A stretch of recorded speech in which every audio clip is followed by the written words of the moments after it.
el Partido Popular gana las elecciones autonómicas de Castilla y León, pero seguirá dependiendo de Vox para gobernar. Hola, ¿qué tal están? Bienvenidos a Euronews Hoy. El PSOE se recuperó el domingo y creció en votos y escaños por primera vez en el último ciclo electoral, mientras la izquierda alternativa se hundió y las fuerzas regionalistas se debilitaron. Mientras tanto, siguen las tensiones en Oriente Medio. El presidente de Estados Unidos, Donald Trump, está presionando a sus aliados para crear una coalición para proteger a los buques que navegan por el estrecho de Hormuz. The Oscar goes to One Battle After Another. Y en cultura, la gran protagonista de la noche en Hollywood fue Una batalla tras otra, que arrasó en los Oscar con 6 premios, incluido el de Mejor Película, mientras la producción española Sirat, una de las favoritas del año, finalmente se fue de la gala sin estatuillas. Vamos con las noticias del día. Estados Unidos e Israel siguen atacando Irán mientras la guerra entra en su 17º día de combates y los aliados informan de importantes éxitos sobre el terreno y de una disminución significativa de la capacidad de combate iraní. El mando central del ejército de Estados Unidos afirma que está llevando a cabo ataques diarios contra instalaciones militares e infraestructura crítica iraní que, según afirma, se están utilizando para atacar a aliados de la región en represalia, así como a buques en el estrecho de Hormuz. Los ataques contra esta estrecha vía navegable han paralizado el transporte marítimo y las exportaciones de energía de la región y han disparado los precios del petróleo. El presidente Donald Trump afirma que ha exigido a unos 7 países que se unan a una coalición para vigilar el estrecho y ayudar a escoltar a los buques petroleros para reanudar el suministro de energía. Sería interesante ver qué país nos ayudaría en una iniciativa tan pequeña, que consiste simplemente en mantener abierto el estrecho. Es una tarea pequeña porque a Irán le queda muy poca potencia de fuego. Hay unos 7 países. Recuerden que es algo que nosotros no necesitamos, pero que estos países sí. Israel afirma que hasta ahora ha atacado más de 2.000 objetivos y 10.000 municiones en todo Irán, mientras sigue identificando nuevas posiciones para atacar a diario.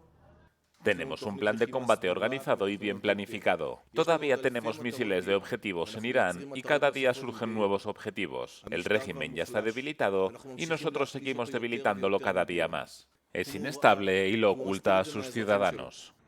Mientras, Teherán también proclama éxito sobre el terreno, ya que afirma que sus ataques contra Israel y en toda la región están demostrando su eficacia. El número de víctimas mortales en Irán supera ya las 1.300 y las autoridades señalan que al menos 445 de los fallecidos son mujeres y niños. Más de 820 personas han perdido la vida en el Líbano, mientras la ONU advierte de una catástrofe en ciernes y señala que cerca de 1 millón de personas se han visto desplazadas en medio de los continuos ataques israelíes contra el grupo Hezbolá, respaldado por Irán. En Israel han muerto hasta ahora 12 personas en la guerra, mientras que Estados Unidos ha sufrido 13 bajas entre sus militares en la región.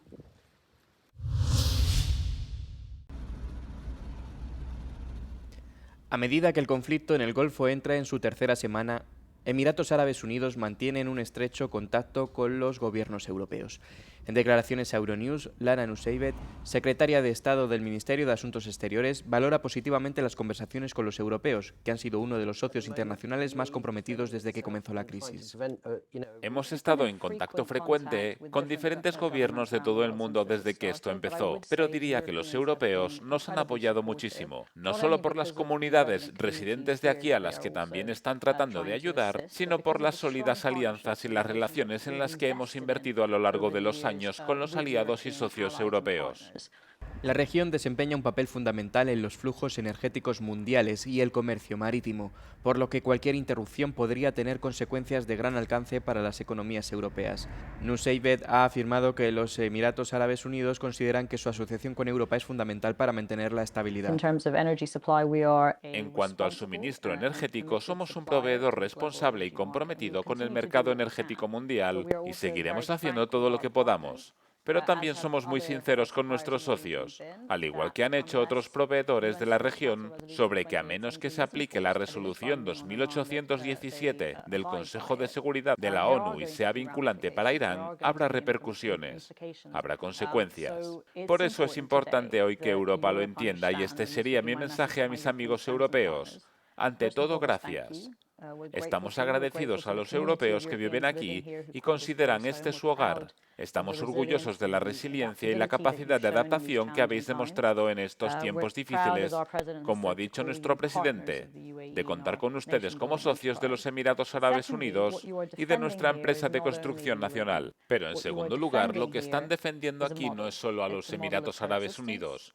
Lo que están defendiendo aquí es un modelo de convivencia, de tolerancia, de paz para toda la región, pero es un modelo que también quiere exportar la estabilidad en cuestiones básicas, en materia de energía, seguridad y paz. Así que si estás en contra de esas cosas, entonces estás en el bando de Irán y de esos actores estatales que intentan exportar el nihilismo. No creo que podamos permitir que eso ocurra ante nuestros ojos.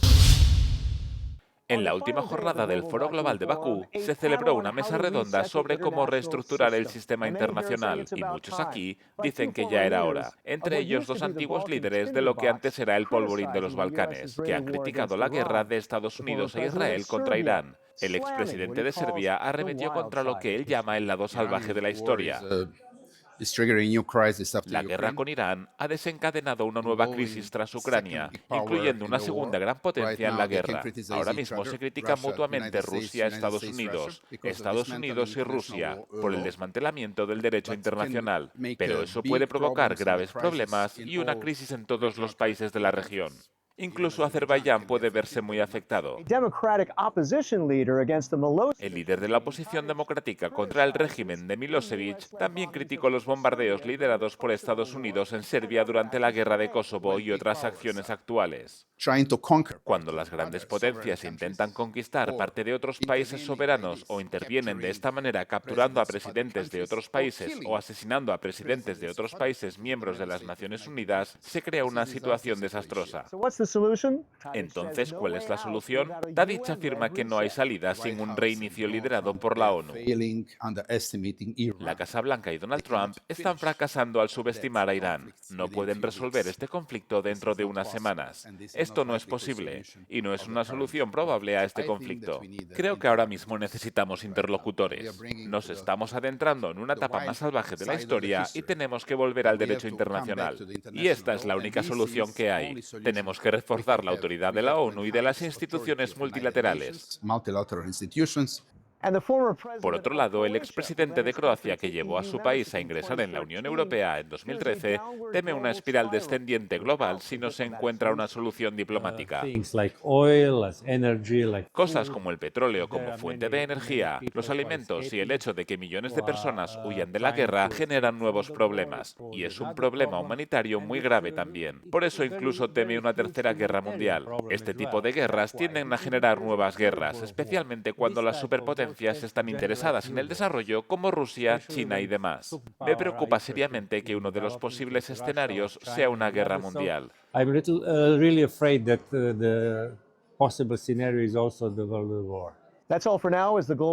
Eso es todo por ahora. El Foro Global de Bakú concluye con la guerra llamando a las puertas.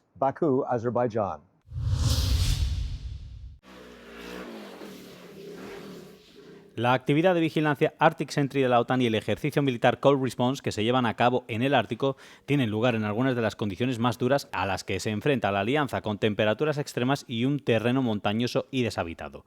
El mayor enfoque de la alianza en el Ártico se acordó como parte de un esfuerzo por calmar las tensiones después de que el presidente de Estados Unidos, Donald Trump, afirmara que se haría con el control de Groenlandia, una parte del territorio danés y cubierta por la defensa mutua de la OTAN. Los aliados de la OTAN coinciden en que la seguridad del Ártico es una prioridad debido a la escalada de tensiones con Rusia y a las condiciones ambientales cambiantes como el calentamiento global que abre nuevas rutas de transporte, así como a los avances tecnológicos desde drones hasta submarinos. Una tarea concreta que el ejército noruego lleva a cabo en el Ártico es el seguimiento y la vigilancia de los submarinos rusos, en particular los submarinos rusos de propulsión nuclear, que han avanzado considerablemente en las últimas décadas. Rusia opera una flota de submarinos de propulsión nuclear cada vez más capaces, que cuentan con sistemas a bordo para atacar capitales occidentales en Europa y en Norteamérica. ¿Y qué significa que Rusia cuente con nueva tecnología submarina capaz de alcanzar zonas de Europa? Los submarinos llevan misiles que podrían dispararse desde cualquier lugar, así que en lugar de imaginar que la amenaza viene de una dirección concreta, un submarino puede operar a su antojo a través de los océanos y disparar un misil desde la costa este de Estados Unidos o la costa oeste, o la costa de Francia o del Reino Unido. El ejército militar cuenta con la participación de 32.000 soldados de 14 países de la OTAN, entre ellos Estados Unidos, así como Italia, Noruega, Alemania, Francia y el Reino Unido. Algunos de los sistemas utilizados para las labores de vigilancia incluyen el P-8 Poseidón, un avión de patrulla marítima diseñado para la guerra antisubmarina, la guerra antisuperficie, la inteligencia y la búsqueda y rescate. También están en servicio las corbetas costeras noruegas, los buques militares más rápidos del mundo, equipados con 8 misiles de ataque naval y un cañón de 76 milímetros. Al igual que en todos los ejercicios de preparación, es vital estar preparados para hacer frente a un gran número de víctimas. El sargento general Peter Iversen es presidente de los servicios médicos militares de la OTAN. Afirma que la alianza ha vuelto a su propósito original, defender y disuadir la agresión rusa. Sabemos que una guerra a gran escala generaría un gran número de pacientes con víctimas civiles y militares. Y la capacidad de nuestra alianza para gestionar víctimas en masa y evacuaciones es una parte importante del plan de acción militar de la OTAN. Nos enfrentamos a posibles operaciones en virtud del artículo 5 en nuestra vecindad en los próximos años.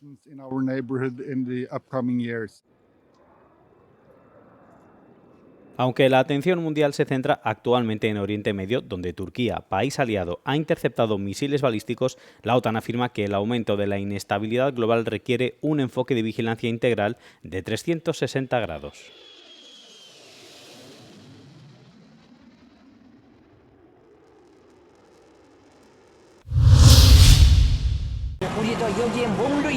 Corea del Norte realizó este fin de semana un ejercicio militar con 12 lanzacohetes de 600 milímetros supervisado personalmente por Kim Jong-un, que acudió acompañado de su hija Yoo-ae.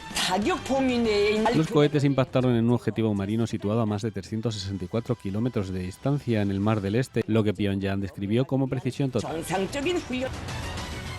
El lanzamiento se produjo mientras Corea del Sur y Estados Unidos celebraban sus maniobras militares conjuntas anuales, que Seúl interpretó como el motivo directo de la respuesta norcoreana. El sistema empleado puede alcanzar prácticamente cualquier punto del territorio surcoreano y está diseñado para portar tanto ojivas convencionales como nucleares. Kim Jong-un advirtió que ninguna infraestructura militar enemiga sobreviviría a su uso. El líder norcoreano calificó el ejercicio de rutinario y anunció que se repetirá con frecuencia, aunque lo enmarcó como una herramienta de disuasión, no de ataque. En Budapest, los candidatos en liza a los comicios del 12 de abril refuerzan sus campañas. Los líderes de los partidos Fidesz y Tista se acusan mutuamente de servir a intereses extranjeros. ¿Veis esto, ucranianos? ¿Lo ves, Zelensky? Este es el estado milenario de los húngaros. ¿Y creéis que podéis asustarnos con un bloqueo petrolero y con chantajes y amenazas contra nuestros líderes? Entren en razón y dejen de hacer esto. Una marcha por la paz fue convocada por los partidarios de Orbán que se oponen a un cambio de gobierno. No quiero ni pensar en lo que pasaría si Víctor Orbán no ganara. Creo que sería catastrófico. Si la oposición ganara, sería peor que una guerra mundial. Cojamos una pala y cavemos nuestra propia tumba.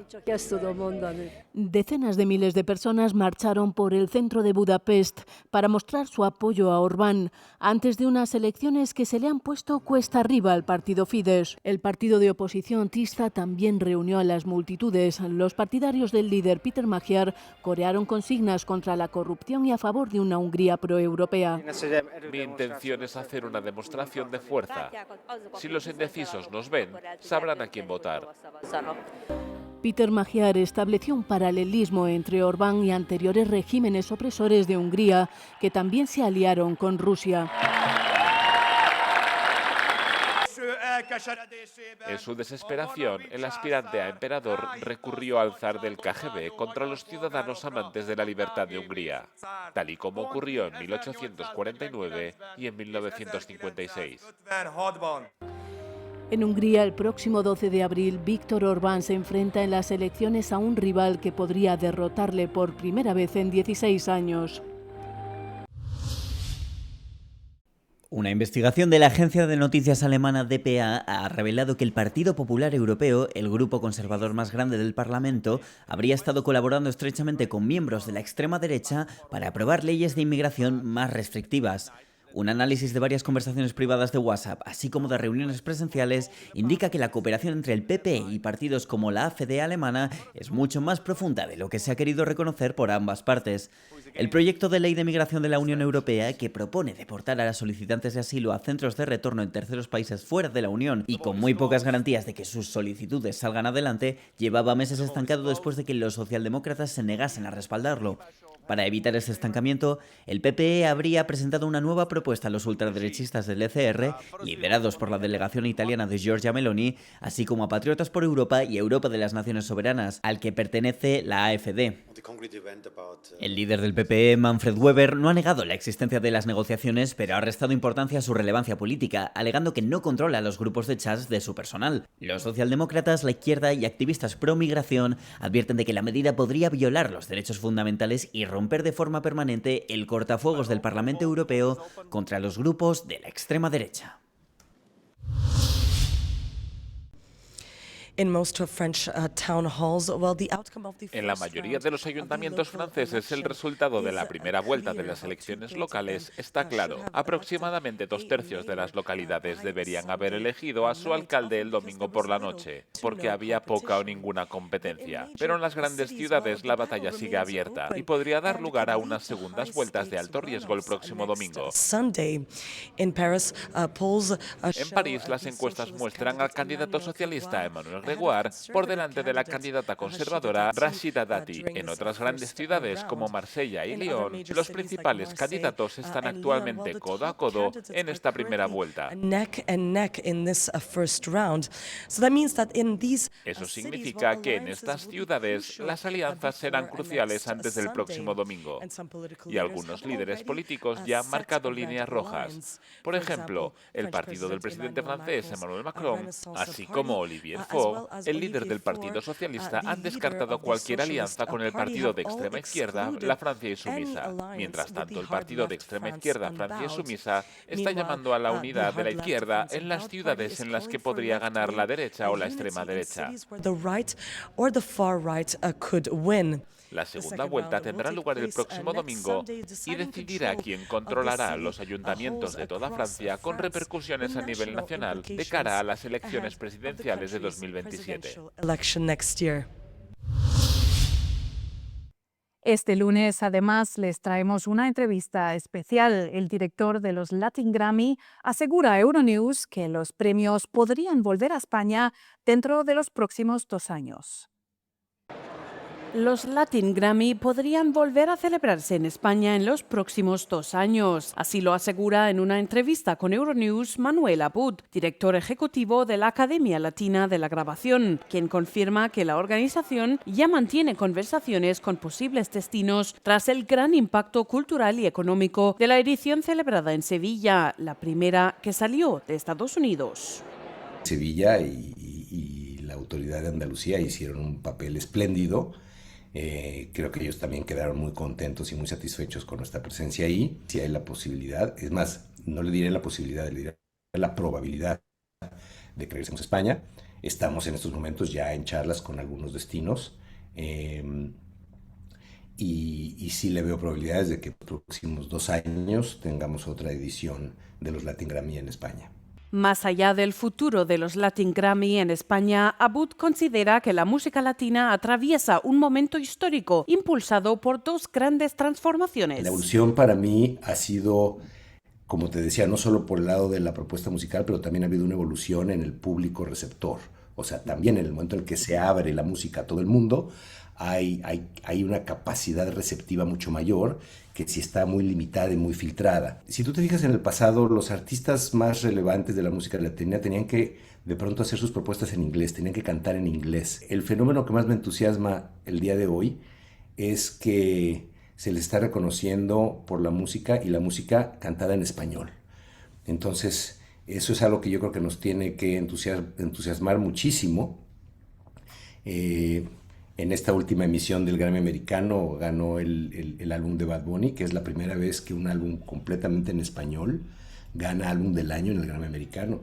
Es la primera vez que un álbum es reconocido tanto por la Academia Latina de la Grabación como álbum del año, como por la Academia Americana de la Grabación como álbum del año en los Grammys. Entonces, creo que ese es un reflejo de este momento tan especial y digno de festejo, ¿no?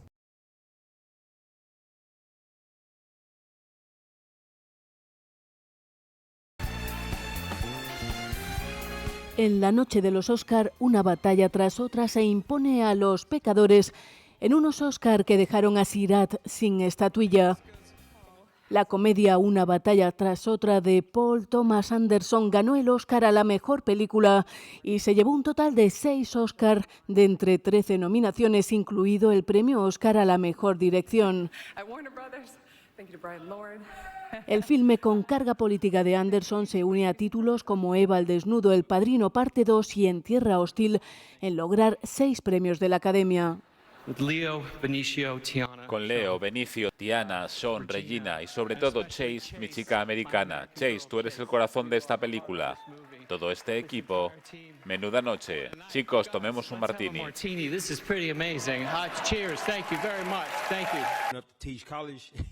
A pesar de ser la gran favorita de la noche con un récord de 16 nominaciones, la cinta Sinners, traducida como Los pecadores de Ryan Coogler, se llevó 4 premios, entre ellos el de mejor guión original y el de mejor actor para Michael B. Jordan.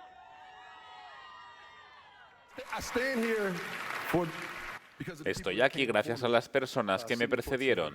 Sidney Poitier, Denzel Washington, Halle Berry, Jamie Foxx, Forest Whitaker, Will Smith, y estar entre esos grandes, entre mis antepasados, entre mis compañeros. Gracias a todos los que están en esta sala y a todos los que están en casa por apoyarme a lo largo de mi carrera. Sé que queréis que me vaya bien y quiero hacerlo bien porque habéis apostado por mí.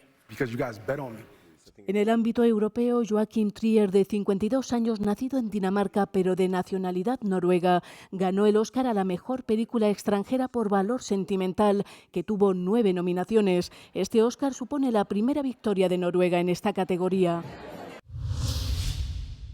Si Europa no importa petróleo iraní, ¿cómo afecta el conflicto en Irán al comercio? Europa casi no importa petróleo iraní. Sin embargo, el continente sigue expuesto económicamente al conflicto en Oriente Medio.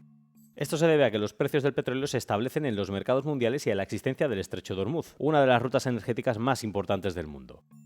Al menos 20 millones de barriles de petróleo pasan por el estrecho cada día, lo que supone aproximadamente una quinta parte del consumo mundial. También transitan por esta ruta grandes volúmenes de gas natural licuado. El comercio directo entre Europa e Irán es extremadamente reducido, representando aproximadamente el 0,03% del total de las importaciones totales de la Unión Europea según Eurostat. La Unión Europea casi no importa petróleo iraní debido a las sanciones impuestas a Teherán. Sin embargo, algunas importaciones de energía europeas siguen dependiendo de esta ruta marítima. Alrededor del 6,2% de las importaciones de crudo de la Unión Europea y el 8,7% de su gas natural licuado pasan por el Estrecho de Hormuz. La Unión Europea importa petróleo de diversos proveedores. Según Eurostat, en 2024, Estados Unidos representaba alrededor del 16,1% de las importaciones de petróleo de la Unión Europea, seguido de Noruega con un 13,5% y Kazajistán con un 11,5%. Oriente Medio sigue suministrando parte del petróleo de Europa, con Arabia Saudí representando el 7% de las importaciones e Irak alrededor del 5,7%. Esto significa que las tensiones regionales pueden seguir repercutiendo en los mercados energéticos europeos, incluso si el continente importa poco petróleo iraní directamente. ¿Han afectado los ataques de Estados Unidos e Israel a la capacidad militar de Irán?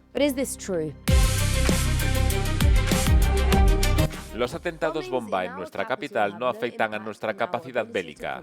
Eso es lo que dijo el ministro de Exteriores de Irán, Abbas Araghchi, el 1 de marzo. El día anterior, los ataques estadounidenses e israelíes acabaron con la vida de unos 40 líderes iraníes, entre ellos el ayatolá Ali Khamenei. Araghchi afirmó que las intervenciones estadounidenses en países vecinos habían inspirado la estrategia descentralizada de Irán. Pero ¿hasta qué punto es eficaz? Esta doctrina militar se introdujo a mediados de la década de 2000, después de que el régimen iraní estudiara las invasiones de Irak y Afganistán, optando por un sistema descentralizado para evitar un colapso similar y rápido del régimen. En lugar de reforzar un control centralizado, Teherán optó deliberadamente por distribuir el poder por todo el territorio e instituciones. A lo largo de su campaña en Irán, la coalición estadounidense e israelí ha atacado un número significativo de objetivos estratégicos iraníes, desde bases navales hasta buques e instalaciones aéreas, lanzando misiles de municiones en los primeros días de la guerra. Aunque los planes de contingencia de Irán le ayudaron a lanzar ataques de represalia contra Israel y los estados del Golfo, incluso ante la decapitación de la cúpula de mando, sus ataques con misiles y sus capacidades militares parecen estar disminuyendo. Aunque la mayor concentración de lanzamientos de misiles balísticos se produjeron en las primeras 48 horas, el número de lanzamientos de misiles balísticos ha descendido drásticamente, en parte debido a la destrucción de las plataformas de lanzamiento y por las limitaciones operativas impuestas por la superioridad aérea israelí. Sin lanzamisiles, Teherán no puede lanzar su arsenal balístico, pero según las autoridades israelíes a fecha del 6 de marzo, alrededor del 60% de los lanzamisiles de Irán habrían sido destruidos. Queda por ver cómo esto repercutirá en la guerra en curso.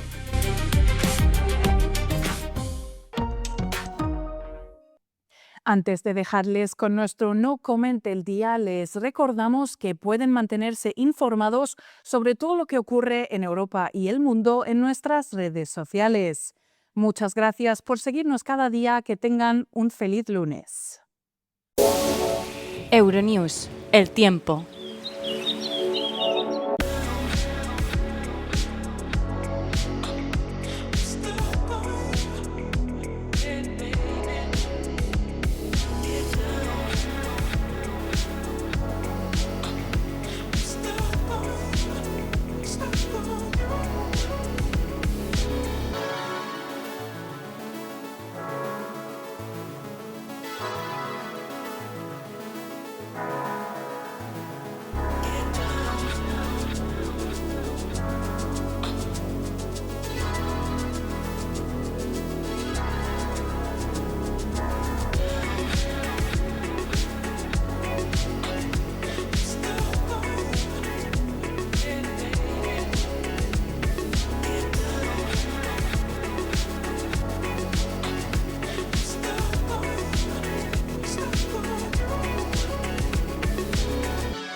Venga, 10 segundos. Venga, perfecto.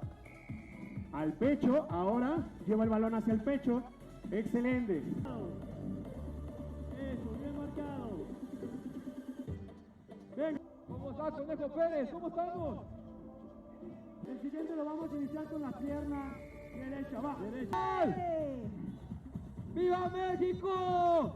Secretaría, y hoy, el día de hoy, ha llegado el momento de romper ese récord Guinness. Si no puedes hacerlo rápido, no te preocupes, mantén. Bien, ¡qué rico!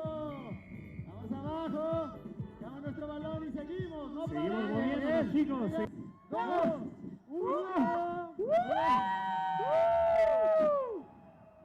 ¡Sí se pudo! ¡México! ¡México!